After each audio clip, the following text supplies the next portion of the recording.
بعض لوگوں نے یہ کہا کہ بھئی یہ لفظ تو مستعمل نہیں ہے، تو یہ لفظ معلوم یہ ہوا کہ نہ صرف ہی کہ فصیح ہے بلکہ مستعمل تھا قرآن پاک میں۔ جو بھی ایسے اعتراضات ہوئے بڑے محمل قسم کے ثابت ہوئے، بے جان قسم کے، ایسی اس کی زبان مسلم ہے، ایسی ٹکسالی زبان ہے، ایسی اعتراف شدہ زبان ہے کہ جس کو جیسے ہم کہتے تھے نا قلعہ معلّہ کی اردو، ایسے ہی بالکل یہ قریشیوں کی وہ عربی تھی جس کو عربی مبین فرمایا اللہ تعالیٰ نے، بڑی فصاحت والی، بیان والی، پختہ عربی ہے جس میں اللہ تعالیٰ کا کلام نازل ہوا۔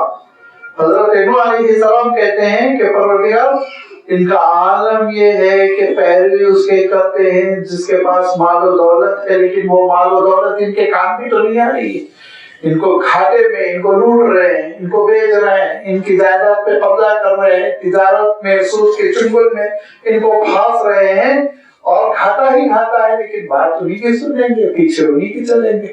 یہ ایک اہل انکار کی عادت ہوتی ہے، اپنے بھیجوں اور دماغوں کو استعمال نہیں کرتے، جو ان کو ایکسپلائٹ کرتا ہے، لوٹتا ہے نا، انہیں کے پیچھے چلتے رہتے ہیں، یہاں تک کہ دنیا بھی تباہ ہوتی ہے، آخرت بھی تباہ ہوتی ہے۔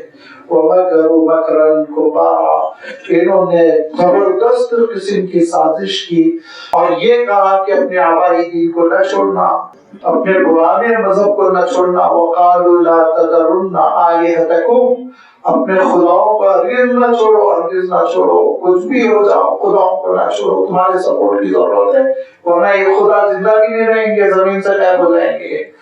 وَلَا تَذَرُنَّ وَدًّا، وَدّا ایک ان کے بت کا نام تھا، وَلَا سُوَاعًا، سُواع دوسرے بت کا نام تھا، وَلَا یغوث تیسرے بت کا نام یغوث، وَیعوق کا چوتھا بت یعوق، وَنَصْرَ پانچواں بت نصر۔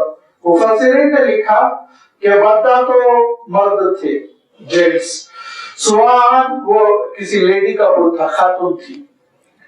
یہ دونوں چاہیے نا ان کو پوجنے کے لیے، میاں بیوی۔ اب اس کے بعد سے یغوث کہتے ہیں کہ شیر کی شکل میں بت تھا، شیر کی شکل میں۔ یعوق کہتے ہیں گھوڑے کی شکل میں تھا۔ نصر کہتے ہیں چیل یا گدھ کی شکل میں تھا، پرندے کی شکل میں تھا۔ انڈینس کو سمجھنے میں کوئی مشکل نہیں، عرب تھوڑا مشکل ہو جائے، ہم لوگ تو دیکھتے ہی رہتے ہیں، کوئی بندر کی شکل میں رہتا ہے، کوئی ہاتھی کی شکل میں رہتا ہے، تو ایسے ہی یہ ان کے بت تھے جن کو یہ پوجتے تھے۔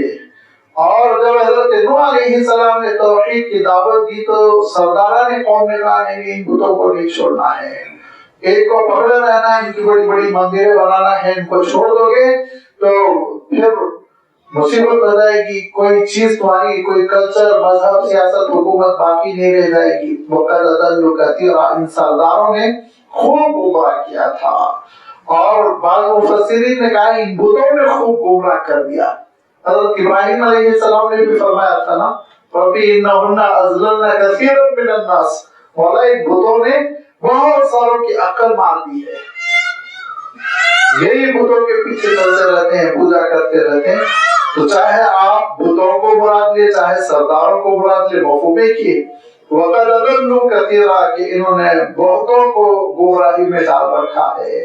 وَلَا تَزِدِ الظَّالِمِينَ إِلَّا ضَلَالًا، ان کا عالم یہ ہے کہ گمراہی پہ گمراہی بڑھتی چلی جا رہی ہے، اور کسی قسم کی رمق باقی نہیں ان کے اندر، ہدایت کی توقع باقی نہیں ہے۔ اور میں عرض کر چکا ہوں کہ خود اللہ تعالیٰ نے ارشاد فرما دیا تھا کہ انہ لا یؤمن، اب ان کے بعد کوئی بھی آپ پہ ایمان قبول کرنے والا نہیں، یہ ہو گیا جو آگے اسلام میں حجت تمام ہو چکی۔ حضرت نوح علیہ السلام مایوس ہو چکے تھے، یہاں تک کہ پھر ان کا عالم یہ ہوا کہ حضرت نوح علیہ السلام کے ساتھ گستاخی کرنے لگے، اتنی گستاخی کہ روایتوں میں آتا ہے، امام ابن جعفر طبری رحمۃ اللہ علیہ بھی روایت بیان کرتے ہیں کہ ایک شخص اپنے بچے کو اپنے کاندھے پر لے کر چل رہا تھا، اور حضرت نوح علیہ السلام کے سامنے سے گزرا تو اس نے بچے کو یہ کہا کہ دیکھو بیٹا،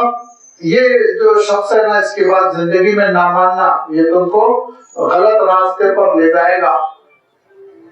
اس کے بعد اپنے کاندھے سے اس بچے کو اتارا اور اس بچے کے ہاتھ میں پتھر دیا اور وہ پتھر اس لڑکے نے حضرت نوح علیہ السلام کے چہرے پہ دے مارا جس سے آپ کے چہرے مبارک سے خون نکلا. تب حضرت نوح علیہ السلام نے اللہ تعالیٰ کے دربار میں عرض کیا وہ جو آ رہا ہے آگے جس کا اللہ تعالیٰ تذکرہ فرما رہا ہے، لیکن اس سے پہلے اللہ تعالیٰ نے ان کے انجام کی جانب اشارہ کر دیا. مما خطیئاتہم اغرقوا، اپنی خطا کاریوں کی وجہ سے غرق کیے گئے. فادخلوا نارا، آگ میں داخل کر دیے گئے. فلم یجدوا لهم من دون اللہ انصارا، تو اللہ سے ہٹ کر کوئی ان کا مددگار نہیں رہا. آخرت میں اور دنیا میں جب عذاب آتا ہے تو بچا سکتا ہے تو بس اللہ. کیا کہا تھا حضرت نوح علیہ السلام نے؟ وقال نوح رب لا تذر علی الارض من الکافرین دیارا، پروردگار اے میرے رب اب روئے زمین پر کسی کافر کو آپ زندہ نہ چھوڑے. دیارا دار سے بنا ہے، گھر میں رہنے والے کو دیار کہتے ہیں عربی میں، جو گھر جس سے گھر آباد رہے. جو دار گھر کو کہتے ہیں، آپ نے سنا ہے نا دارالعلم، دارالحکمہ، دار ہاؤس کے معنی ہوم کے معنی میں آتا ہے، اور اس گھر میں رہنے والے کو دیار کہتے ہیں. مکان گھر کو کہتے ہیں، گھر میں رہنے والے کو مکین کہتے ہیں. تو یہ الفاظ ہے عربی کے جو بنتے ہیں. لہذا یہ عرض کیا حضرت نوح علیہ السلام نے مولا کے دربار میں، وقال نوح رب لا تذر، اے میرے رب آپ نہ چھوڑے روئے زمین پر من الکافرین، ان کافروں میں سے دیارا، کسی کو بھی گھروں میں زندہ تھا کو آپ ختم کر دیجئے. بہت تکلیف ہوئی تھی حضرت نوح علیہ السلام کو، بڑا صدمہ پہنچا تھا. اور لازمی بات ہے جب اہل اللہ کو نبی اور رسول تو بہت اعلیٰ بات ہوتی ہے، اہل اللہ کو کوئی صدمہ پہنچتا ہے اور ان کے دل سے آگ نکلتی ہے تو اس کے بڑے بڑے انجام رونما ہوتے ہیں. اسی لیے تو اس بات سے روکا گیا ہے کہ اہل ایمان کو بھی ایذا نہ پہنچاؤ، اور بالخصوص جو اہل صلاح ہوتے ہیں، اہل تقوی ہوتے ہیں اور اللہ کے نیک دیندار بندے ہوتے ہیں جو اپنے کام سے کام رکھتے ہیں، کسی کو ستاتے نہیں، بھلائی کی دعوت دیتے ہیں، بھلائی کے کام کرتے رہتے ہیں، ان کو تو ہرگز نہیں ستانا چاہیے. ان کی ایذا سے تو بہت احتیاط کرنی چاہیے، بہت احتیاط کرنی چاہیے. ان کو ایذا پہنچانے سے بس تباہی ہی تباہی ہاتھ آتی ہے. حضرت سعید بن زید رضی اللہ تعالیٰ عنہ ایک صحابی تھے، اور ان کا ایک پلاٹ تھا، کھیت تھا، اور ان کے کھیت سے لگا ہوا ایک صاحبہ کا کھیت تھا. اب وہ صاحبہ جو ہے مروان کے پاس جاتی ہے، حضور کے بعد کا زمانہ ہے، اموی دور ہے، اور مروان حاکم گورنر کے پاس جا کر یہ کہتی ہیں کہ انہوں میرے پلاٹ میں گھس آئے، یہ صاحب میرے پلاٹ میں گھس آئے، میرے کھیت میں گھس آئے. تو مروان نے بلایا حضرت سعید کو، ضعیف بھی تھے، صحابی ہیں، اللہ والے ہیں، ان کو برا لگا کہ عدالت میں جانا، لیکن تشریف لائے. تو مروان نے کہا کہ ان خاتون کا آپ پر الزام ہے کہ آپ ان کے پلاٹ میں گھس آئے، ان کی زمین میں آپ گھس آئے.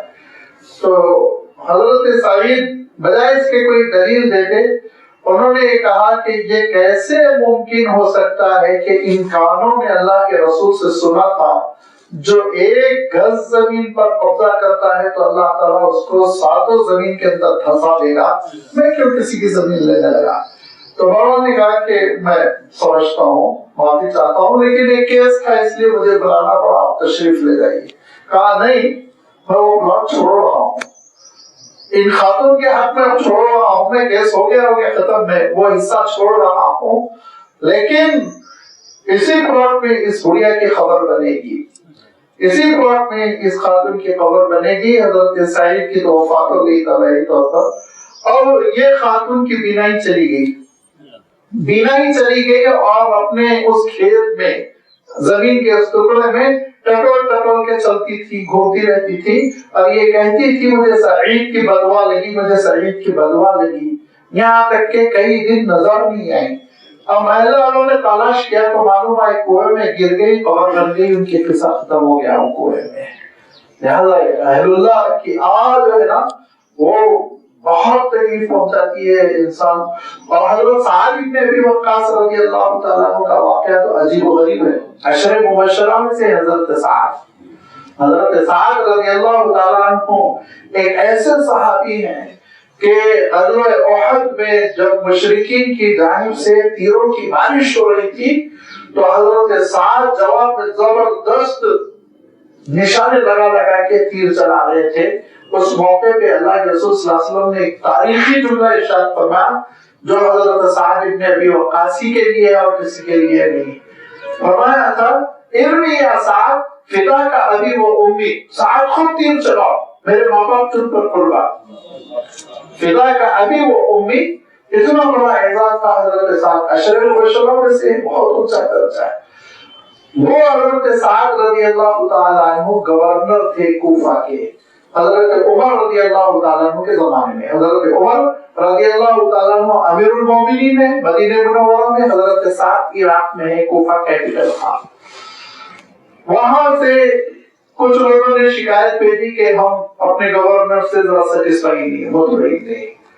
حضرت عمر رضی اللہ تعالیٰ عنہ نے اپنے قریبی ساتھی کون جو اسلام کے لیے بہت سبقت لا چکے تھے، حضرت عمار رضی اللہ تعالیٰ عنہ کو یوں سمجھ لیجیے تحقیقاتی کمیشن کا انچارج بنا کر بھیجا تحقیق کو. حضرت عمر رضی اللہ تعالیٰ عنہ بہت معاملات میں سینسیٹیو تھے، برابر کہیں کوئی شکایت نہ آئے.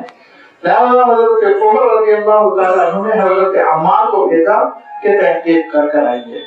اب حضرت عمار رضی اللہ تعالیٰ عنہ نے تحقیق کیسے شروع کی؟ ہر مسجد میں جا کے پوچھتے تھے حضرت صاحب کے بارے میں کوئی شکایت ہے. ہر مسجد میں کہا کہ ہرگز نہیں، بہت اللہ والے، بہت اللہ والے. ایک مسجد میں پہنچے تو اس مسجد میں نماز کے بعد اعلان کیا کہ میں امیر المومنین کی جانب سے بھیجا گیا ہوں، اگر تم لوگوں کو اپنے گورنر حضرت سعد سے کوئی شکایت ہو اللہ فی اللہ بیان کر دو. ایک صاحب بولے اب آپ اللہ کا حوالہ دیے تو میں بولتا ہوں. کھڑے ہو گئے. بعض لوگوں کو عادت ہوتی ہے اپنے آپ کو نمایاں کرنا، جتانا، دکھانا. لہذا وہ کھڑے ہو گئے. کھڑے ہونے کے بعد انہوں نے 3 باتیں کہی.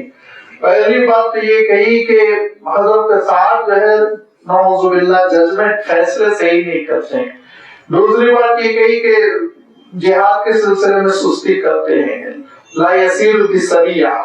اور تیسری بات یہ کہی کہ نعوذ باللہ تینوں انتہائی چھوٹے الزامات ہیں کہ مال کی جو تقسیم ہے وہ برابر نہیں کرتے، سب کا حصہ برابر دے دیتے. 3 الزام انہوں نے لگائے.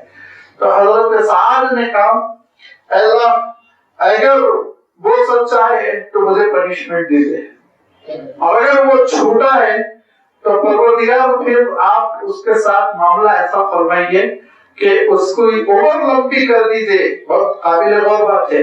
عادل عمر لمبی کر دیجئے، ہدایت سے محروم کر دیجئے. اس کے بعد کیا ہوا آپ جانتے ہیں؟ وہ صاحب بہت لمبی عمر ہوئی، بہت ضعیف ہوئی، سڑک پہ فٹ پاتھ پہ بیٹھے رہتے تھے اور ہدایت سے ایسے محروم ہو گئے کہ مارے ضعیفی کی وجہ سے ان کی آنکھیں نہیں کھلتی تو اسے پلک اٹھا کے دیکھتے تھے، ہاتھ سے پلک اٹھاتے تھے اور گزرنے والی خواتین کو چھیڑتے رہتے تھے سڑک پہ بیٹھ کے. ہدایت سے ایسے محروم ہو گئے. دین سے محروم ہو جاتا ہے انسان، دین سے محروم ہو جاتا ہے. اہل اللہ نے لکھا ہے کہ دنیا دارالعمل ہے، دارالجزا نہیں ہے. لیکن بعض گناہ ایسے ہیں جن کا بدلہ دنیا سے ہی شروع ہو جاتا ہے. ان میں کہا کہ حقوق الوالدین، والدین کے ساتھ بدسلوکی، اس کا بدلہ دنیا ہی سے شروع ہو جاتا ہے، بے برکتی. اسی میں کہا کہ اہل اللہ کو پریشان کرنا. میں سیریس کر رہا ہوں، بیٹھے بٹھائے لوگ فتنے کھڑے کر دیتے ہیں، بیٹھے بٹھائے لوگ مسائل کھڑے کر دیتے ہیں.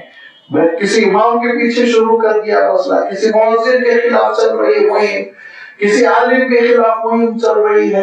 بیٹھے بٹھائے شروع کرنے کے بعد سے لوگ سمجھتے ہیں مجھے جلدی موت نہیں آئی تو میں بچ گیا. نہیں، موت وقت نہیں آئے گی، زندگی بہت لمبی دے گا اللہ تعالیٰ. لیکن ہدایت سے محروم، دین سے محروم، بددینی کے ساتھ ایسی زندگی کے جسم سے پیشاب کی بدبو آتی رہے، نمازوں کی توفیق نہ ملے، یہ کیفیت ہو جاتی ہے.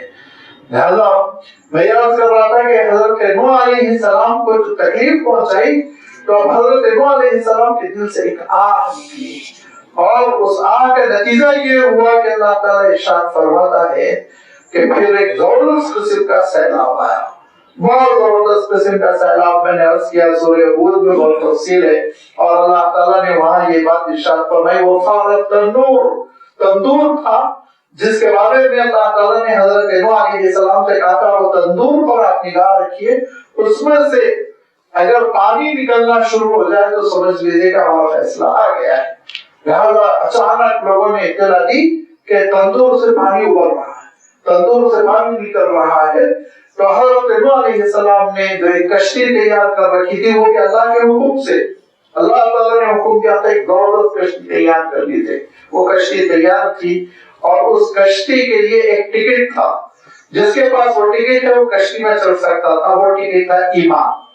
جس کے پاس ایمان ہے وہی کشتی میں سوار ہو سکتا تھا، لہذا سارے ایمان والوں کو سوار کیا، اور اس کے بعد دھیرے دھیرے دھیرے دھیرے اللہ تعالیٰ ارشاد فرماتا ہے کہ کشتی وہی تجری بہم فی الموج کالجبال، پہاڑ کی طرح موجوں میں وہ کشتی چل رہی تھی، اور ایک ایک کر کے لوگ تباہ ہوتے چلے گئے۔ کیوں کہ حضرت نوح علیہ السلام نے یہ کہہ دیا تھا نا کہ وقال نوح رب لا تذر علی الارض من الکافرین دیارا، مولا روئے زمین میں کسی کافر کو زندہ اپنا چھوڑیں، لہذا اللہ کا فیصلہ آنے والا تھا۔ اللہ کے رسول صلی اللہ علیہ وسلم فرمایا کرتے تھے کہ اللہ تعالیٰ کے زبردست عذاب سے اگر اللہ کسی کو بچانا چاہتا اور عذاب آنے کے بعد کسی پر رحم کرنا چاہتا تو وہ ام الصبی کی تھی۔ یہ ام الصبی کون تھی؟ ایک عورت تھی، اور اس کو حضرت نوح علیہ السلام نے کہا کہ تمہاری گود میں یہ چھوٹا سا بچہ ہے 1.5 سال کا، اسلام قبول کر لو، کشتی میں آ جاؤ، شرط پوری کرو، کشتی میں آ جاؤ۔ لیکن اس عورت نے کہا کہ نہیں مجھے ضرورت نہیں، میں پہاڑ پہ چڑھوں گی، جیسے حضرت نوح علیہ السلام کا بیٹا خود کنعان نے کہا تھا میں پہاڑ پہ چڑھ جاؤں گا تو بچ جاؤں گا، ایسے وہ پہاڑ پہ چڑھ رہی ہے، پانی آتا جا رہا ہے، پہاڑ پہ چڑھتی جا رہی، چوٹی پہ چلی گئی، پانی بڑھتا جا رہا ہے، بڑھتا جا رہا ہے، یہاں تک کہ اس کے گھٹنوں تک، یہاں تک کہ اس کی کمر تک، یہاں تک کہ اس کے سینے تک۔ تو اس نے اس بچے کو دونوں ہاتھوں سے اٹھا لیا تاکہ کسی طرح بچہ بچ جائے، لیکن وہ پانی بڑھتا چلا گیا، بڑھتا چلا گیا، اور ماں اور اس کا بچہ دونوں عذاب کے شکار ہو گئے۔ اللہ کے رسول صلی اللہ علیہ وسلم ارشاد فرماتے ہیں کہ نبی اور رسول کی بددعا کے بعد جو عذاب آتا ہے، اس عذاب سے اگر کسی کو بچانا ہی ہوتا تو اللہ تعالیٰ اس بچے کی ماں کو بچاتا، لیکن جب وہ بچے کی ماں نہیں بچی تو یاد رکھو پھر عذاب بڑا عمومی ہوتا ہے، کوئی بچ نہیں سکتا۔ اللہ تعالیٰ ارشاد فرماتا ہے مما خطیئاتہم، یہ ان کی خطا کاری تھی، ان کو آخری وقت تک چانس دیا گیا، موقع دیا گیا، دعوت دی گئی کہ آؤ قبول کرو اسلام، کشتی میں سوار ہو جاؤ، لیکن انہوں نے بات نہیں سنی، آخری وقت تک عذاب کو دیکھ رہے اپنی آنکھوں سے، لیکن ندامت نہیں ہے تو اغرقوا، غرق کر دیے گئے، فادخلوا نارا، اور داخل کر دیے گئے آگ میں۔ بہت عجیب و غریب آیت ہے، بہت سارے آپ میں سے ہمارے اچھے نیک ساتھی جانتے بھی نہیں ہوں گے، میں اشاروں میں کہتا ہوں جو لوگ جانتے نہیں ان کو غلط بات کیوں میں بتاؤں کہ بہت سے لوگ جو ہے 30 مارکہ بنے ہوئے ہیں اور پھر وہ عالم برزخ کا انکار کرتے ہیں اور یہ سمجھتے ہیں کہ قرآن مجید میں تذکرہ نہیں ہے۔ دسیوں مقامات میں قرآن مجید میں تذکرہ ہے، تم کو عربی نہیں آتی، عربی ہی نہیں آتی تو تم کیا سمجھو گے اللہ تعالیٰ کی کلام کو؟ 1.5 ترجمہ پڑھ کر قرآن مجید کو نہیں سمجھ سکتے، تو زندگی لگانی ہوگی۔ اب آپ دیکھیے یہاں اللہ تعالیٰ کیا فرما رہا ہے، اغرقوا، غرق کر دیے گئے، اور کسی بھی عربی دان سے پوچھیے آپ لوگ، اور عربی دان کی بھی ضرورت نہیں، طالب علم سے پوچھیے جو عربی کے 3.-4 درجے کا ہے، فادخلوا نارا، اور وہ داخل کر دیے گئے آگ میں، آگ میں داخل کر دیے گئے، فعل ماضی ہے، فعل ماضی مجھول کا صیغہ ہے نہیں، گردان یاد ہے نا، فادخلوا نارا، وہ داخل کر دیے گئے آگ میں، عذاب قبر شروع ہو گیا ہے، برزخ کی زندگی شروع ہو چکی ہے۔ عذاب قبر اور برزخ کا انکار کرنے والا قرآن مجید کا انکار کرنے والا ہے، یاد رکھیے، اور جو قرآن مجید کا انکار کر رہا ہے وہ مسلمان نہیں ہے، وہ مسلمان نہیں ہے۔ جو عذاب قبر کا انکار کر رہا ہے اسلام پر نہیں ہے، مسئلہ بہت بنیادی ہے، ہلکا پھلکا نہیں ہے۔ لہذا مفکر بن کر تفسیریں کرنے سے پہلے طالب علم بنو، پہلے ڈاکٹر بن کے علاج کرو گے نہیں، پہلے طالب علم بن کر سیکھو گے،